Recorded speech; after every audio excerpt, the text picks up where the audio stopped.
అండి. పిల్లలకి unconditional love ఇవ్వాలి అని మన అందరికీ తెలుసు కదా! కానీ అసలు అన్‌కండిషనల్ లవ్ అంటే ఏంటి? పిల్లలు ఏది అడిగితే అది కొనేసి ఇవ్వడమా?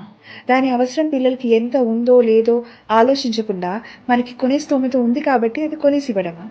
లేదా పిల్లలకి దాని అవసరం ఎంత ఉంది అని ఇష్టంగా వాళ్ళకి అర్థమయ్యేలాగా చెప్పడమా? ఇప్పుడు ఒకటి ఆలోచించండి. వేరే ఎవరైనా పేరెంట్ అడిగినవి కొనివ్వలేకపోయారనుకోండి. వాళ్ళకి వాళ్ళ పిల్లల పైన ప్రేమ తక్కువ ఉన్నట్టా? కాదు కదా!